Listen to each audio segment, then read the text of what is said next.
Walk ಮಾಡತಕ್ಕಂತಹ ಸಂದರ್ಭದಲ್ಲಿ ಸುಮ್ಮನೆ ಒಂದು 2-3 ರೌಂಡ್ ಸುತ್ತಾಕಿ ಒಂದು ಪ್ಲೇಸ್ ಅಲ್ಲಿ ಕುತ್ಕೊಂಡಿದ್ದೆ. ಒಂದು ವಾಟರ್ ಟ್ಯಾಂಕ್ ಕೆಳಗಡೆ ಒಂದು ಬೃಹತ್ ಆಗಿರ್ತಕ್ಕಂಥ ಬಂಡೆಗಲ್ಲು. ಅದನ್ನ ಕೈಯಿಂದ ಉಳಿಸ್ಲಿಕ್ಕೆ ಸಾಧ್ಯ ಇಲ್ಲ, ಅಷ್ಟು ದೊಡ್ಡದು ಒಂದು ಬಂಡೆಗಲ್ಲು. ಆ ಬಂಡೆಗಲ್ಲು ನೋಡಿದ ತಕ್ಷಣ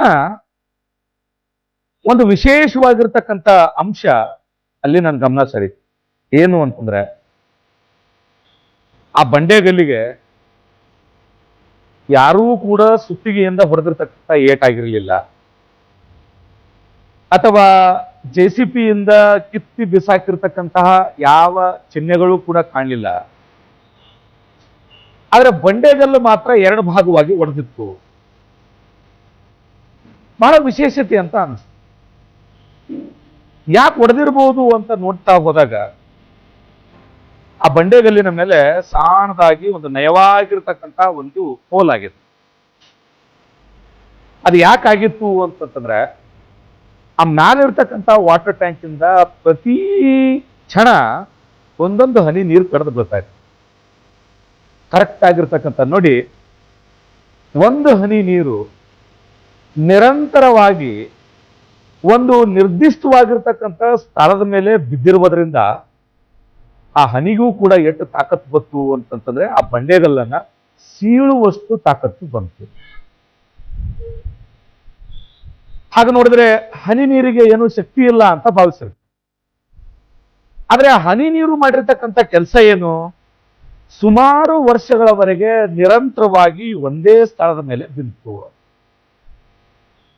ಸುಮಾರು ವರ್ಷಗಳವರೆಗೆ ನಿರಂತರವಾಗಿ ಒಂದೇ ಸ್ಥಳದ ಮೇಲೆ ಆ ಹನಿ ನೀರು ಬಿದ್ದಿರುವುದರಿಂದ ಆ ಬಂಡೆಗಲ್ಲು ಪುಡಿಗಟ್ಟುವ ತಾಕತ್ತು ಹನಿ ನೀರಿಗೆ ಬಂತು. ಈ ಒಟ್ಟು ಸನ್ನಿವೇಶ ಏನ್ ಹೇಳ್ತದೆ ಗೊತ್ತಾ?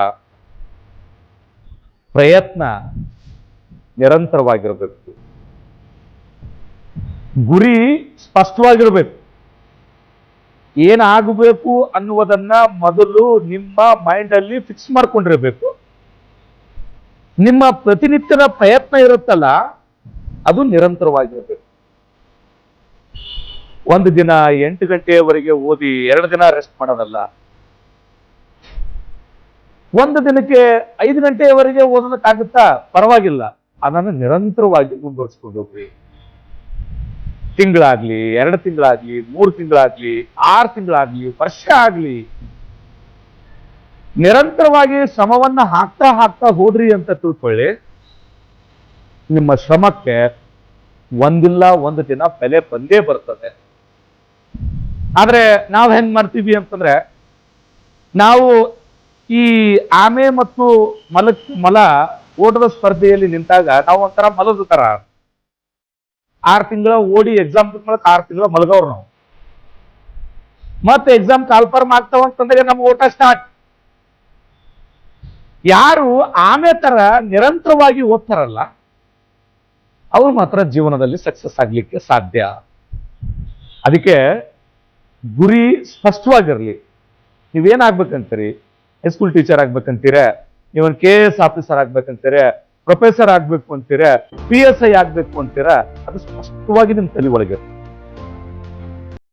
ಒಮ್ಮೆ ಗುರಿ ಸ್ಪಷ್ಟಪಡಿಸ್ಕೊಂಡ ಮೇಲೆ ಪ್ರಯತ್ನ ನಿರಂತರವಾಗಿ ಮುಂದುವರಿ.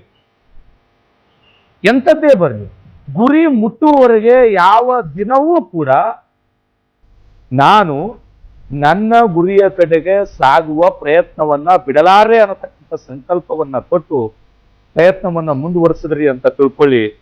ಯಾವ ಪ್ರಯತ್ನವೂ ಕೂಡ ವ್ಯರ್ಥ ಆಗಲ್ಲ. ನೀವು ಅನ್ಕೊಂಡಿರ್ತಕ್ಕಂಥದನ್ನ ಖಂಡಿತವಾಗಿಯೂ ಸಾಧಿಸ್ತೀರಿ ಅಂತ. ಹಾಗಾಗಿ ಪ್ರಯತ್ನ ಅನ್ನತಕ್ಕಂಥದ್ದು ನಿರಂತರವಾಗಿ ಇರಲಿ ಅನ್ನತಕ್ಕಂಥ ಮಾತನ್ನ ಹೇಳ್ತಾ, ಇವತ್ತು ಕನ್ನಡ ವ್ಯಾಕರಣದಲ್ಲಿ ಬಹಳ ಪ್ರಮುಖವಾಗಿರ್ತಕ್ಕಂಥ ಒಂದು ಭಾಗದ ಬಗ್ಗೆ ನಾವು ಸ್ಟಡಿ ಮಾಡೋಣ. ಅವುಗಳು ಅಂತಂದ್ರೆ ಅವ್ಯಯಗಳು ಅಂತ್ರಿ. ನೋಡಿ, ಅವ್ಯಯಗಳು ಬಹಳ ಪ್ರಮುಖವಾಗಿರ್ತಕ್ಕಂಥ ಎಕ್ಸಾಮ್ಗೆ ಒಂದಿಲ್ಲ ಒಂದು ಪ್ರಶ್ನೆ ಈ